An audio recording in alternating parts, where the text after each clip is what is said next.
Okay, guys, so we are still talking about slopes of a line, but this time we're going to look at some special cases. Okay, so first of all, in front of you, you see a vertical line, right? So let's talk about slope of a vertical line. So first of all, think about slope as an incline, right? And so imagine this is a treadmill. Okay, so you like the red line is a treadmill and you are trying to run on it. Okay, so how would you do that? Well, unless you were Dracula, I don't think you could do that. Like, I mean, how would you even run on it? Like up here, like that? People don't do that, right? That's impossible. That doesn't work. And no, that doesn't look like that's possible. Okay, so what that tells you is that something is wrong with the slope. If you can't really go up, there's no way to go straight up, right? You can't go that means that the slope doesn't exist. Okay, so for a vertical line, slope, what we call it, instead of say doesn't exist, we say is undefined. Like it's not defined, or there is no definition, or I don't know what it is. But the answer is we do know what it is. It doesn't exist. Okay, so slope of this line doesn't exist. All right. And then the second thing is that they might ask you to actually come up with an equation of a vertical line. So we're going to talk about equations of lines later on, but I already want to introduce equation of a vertical line because it's actually pretty easy. Okay, so think of this. What is happening on this line? Now, I kind of messed it up already with my poor picture of trying to go up or down the line, but let's just pick some points, okay, on this line. So maybe like there is this point, there is this point, maybe there is this point. So what do these points share? Let's see if we can write down the coordinates for each of the points. Okay, so for this one, looks like that. So 1, 2, 3, 4, 5, 6, and 3 down. So 6, -3. For this other green one, okay, so maybe that's 6 and a 4. For this other one, it may be 6 and an 8. I don't know. If I even draw another one, like how about this one? That's going to be 6 and 10 or something, right? So you start to see a pattern. And the pattern is that looks like these guys do not change, right? Like these stay 6, 6, 6, 6.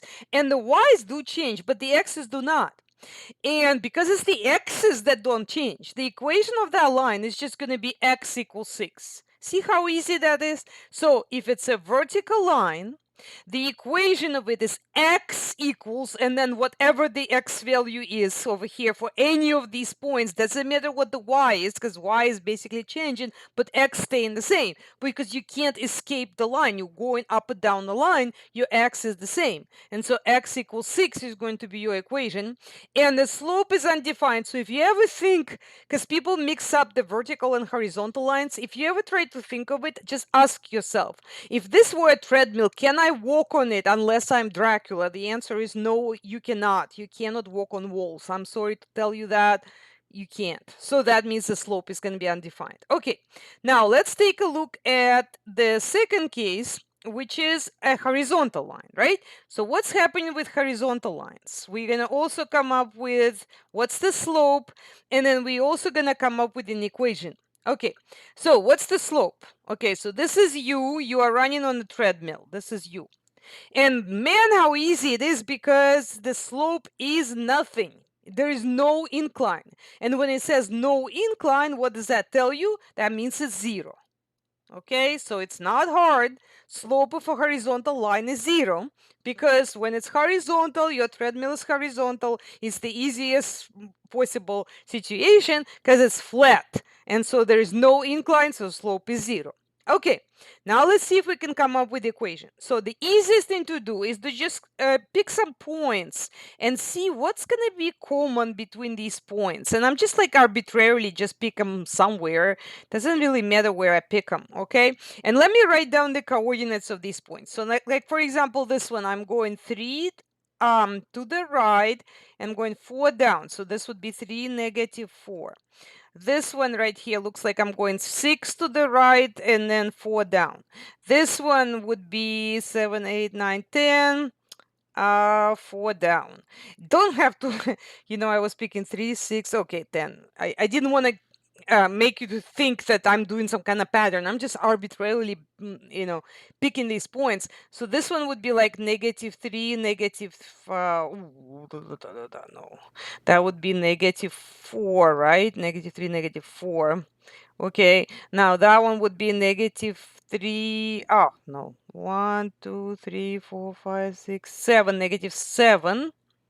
All right, so -7, -4. Okay, so what's common between all these points? It looks like there is something common, and that is the y coordinate keeps staying -4, while the x coordinate is changing, the y is not.